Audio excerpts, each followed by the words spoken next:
They've been busy at Loftus Versfeld, garnering some of the best young talent from around South Africa. We managed to catch up with one of them. Mihlali Mosi is making a name for himself in Pretoria. Many famous previous rugby players, former rugby players here at the Vodacom Bulls have run down this touchline and scored some incredible tries. I finally get my chance to come out onto the field. No, it's not for me that we're here, but Mihlali Mosi has been tearing it up on the fields here in Pretoria for quite some time now. Though in rugby terms, and Mihlali, what a pleasure to actually catch up with you. Your journey didn't start in Pretoria, though this is where we find you. Where did it start for you? When did you know that this is the game I'm going to be following? I think it was in primary when I made the under 12 for the EP. You know, it wasn't easy. There were obstacles on the way, but I knew like someday I'll get something out of rugby. Yeah. But the Eastern Cape is home originally. You were born in Uitenhage. Uitenhage, yeah. There are a couple of Uitenhagers who find themselves scattered across South Africa. Have you come across any others from Gqeberha in these here parts? No, not yet. You need to have a word with Rassie Erasmus. Don't tell him I told you that. But Mihlali, obviously the journey, like you say, started when you were a 12-year-old into high school, and playing for a varsity seems to be a trend now more than it was in the past. You know, you used to have to talk to people who've made it here, but they came through a big school, successful school, and I'm sure for you it must have been wonderful to have that opportunity. I went to Walters University, I think it was in 2016. There was no varsity shield, so there was no exposure. We were just playing like the club rugby and all that. Yeah. But we qualified on the same year for the varsity shield the following year. I started seeing like there's exposure in varsity shield in 2017. You know, because it's on TV now. Yeah. That's when because I thought my dream is over. And then when I started playing varsity shield, you know, your name is gonna, like, it's all over the media and all that. People are talking about you and all that. So that hope comes back. You know, I started having faith that something is gonna happen anytime. You know. But then you had the opportunity to go to Bloemfontein, and for a youngster who obviously played at school, had an opportunity through Varsity Shield to get a contract and to have to move to the Cheetahs, how important was that? Well, let me start it. Like it's difficult to change like to a new environment, you know. But because I think when I happened to get a contract when I was with Madibas, so. At that time, I was mentally ready for the challenges and responsibilities that were ahead for me. So I think moving to Free State, I was ready, but it wasn't easy. And also there were guys like from Eastern Cape there, so they made it easy for me to adapt there. Well, you talk about adapting. The one thing you would have had to do without is that family structure, that support system. Obviously, like you say, leaning on and relying on the players that you knew, the guys that you played with. But was that difficult? Like for a young man to change cities, brand new opportunities, and literally the world at your feet? Like for the first few weeks, it becomes difficult, you know. You're not used to these guys, but you know, like they are from Eastern Cape, but you're not like used to sharing things with them, you know. Yeah. So but you get used to know them better, but it's not easy. That's what I can say. But people are afraid of change.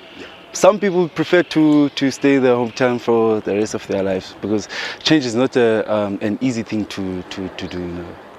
But you are clearly not afraid of change, because you made that move to Bloemfontein and managed to find success, and then made another move, and now you find yourself in Pretoria under the tutelage of a World Cup winning coach and so many South African rugby legends. How good has it been for your game as a rugby player to be surrounded by all of this history? Coach Jake is one of the best coaches in the world. It's a privilege to be coached by him, you know.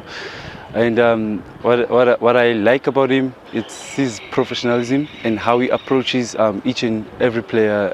It's very commendable.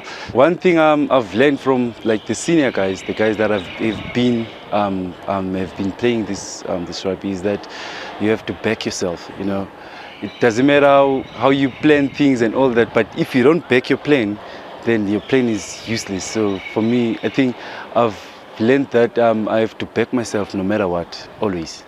And talking about older players, legends that have played in the jersey you occupy at this very stadium, is there anyone that you look up to and think, I kind of have modeled my play after that person? Who's that inspirational loose forward who you always think back as a youngster, that's what I want to do? PSPs. PSPs? Yeah. What is it? Was it the size? Was it the speed? Is it the everything? Yeah, it's everything. His style of play, I think it's similar to mine. So, yeah. Do you think you actually became a loose forward because of watching PSPs? Could you have potentially played in another position? That's another thing, because I heard that he was a wing before he moved to flank. And I was also a wing before I moved to flank. So, yeah. PSP, Sachiva, Diamond, you guys there in the Cape. We've got our own here in Pretoria. So pass up, Papa. Do you make that pee-pee as you go past them? Is that how it goes? No. Who's the quickest of the forwards? Now I'm very curious now, because now it's a speed game. Of the forwards, we don't count the backs, they don't matter. Here at the Bulls? Yeah, here at the Bulls. Mula is. You reckon? Yeah. Quick. Yeah, he's quick. Eh? Yeah, he's But quick. you can take him on a good day. He's scared of me because I've asked him like one day that let's take on like on 50 meters. Because you know you're close. Yeah, I'm close. I like that. Obviously, you've got Coach Jake. Yeah. He is a man who likes his structures. He'll always build up a team and set it out in the way that he thinks works best. How much freedom do you have, though, to apply your personal touch, your style, your flair to the game? As much as he comes with his plan, but he gives you that freedom to do whatever you want within his plan. I don't know whether I'm making sense all right. Yeah. You can do whatever you want, but within the plan. Yeah. So he'll make sure that the overall picture looks a certain way, but the freedom of the field is yours. Yeah, it's like that. If you look at the team that you are involved with now, who is it that you think you look up to the most? And I'm looking at the seniors. The seniors. Who inspires you? Morningstein. Yeah. Morne obviously is at the end of his career. It's a benefit year for him.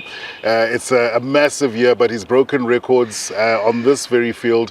What sort of things do you think you can extract from having a conversation with a Morne? I mean, he's a fly half. They talk about hairstyles, nice shoes. I don't know what else backs talk about, but they don't talk about hard stuff, do they? Not really. So what is he teaching you? What I like about Mone, it's the way he works, Mone works out in the gym.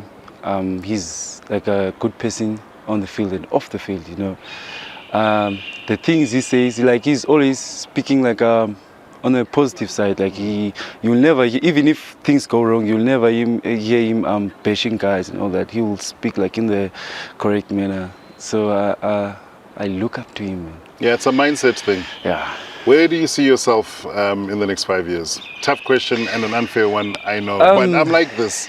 Now that I'm coming from like an injury, one thing I've learned is that I can plan, but God decides. So now, if you can ask me that question, I can say only God knows. I don't know what God decides about me, like in the. But hopefully, playing your best rugby in front of 55,000 people in blue jerseys, going absolutely mad. Hopefully. So, at the time of us actually having this conversation, it's been a tough old URC season. The Bulls are still in with a shout, technically speaking, but the DHL Stormers came up to Pretoria.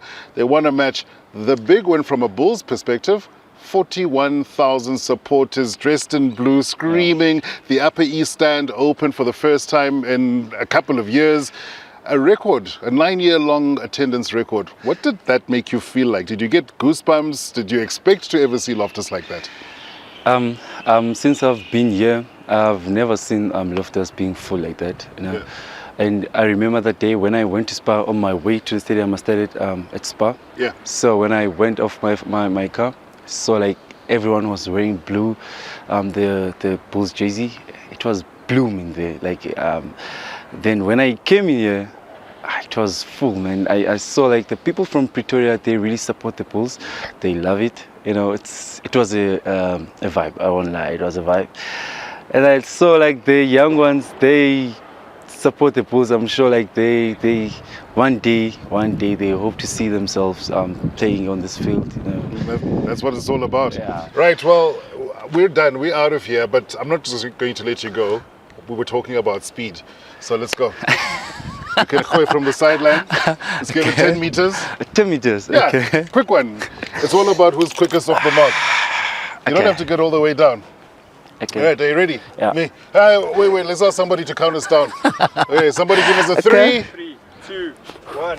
Go! He didn't know that the race was to here. Just like in the game of rugby, you too can get better at playing the bounce in life with the help of Change Science. So head over to the Change Exchange and learn how to play the bounce in life.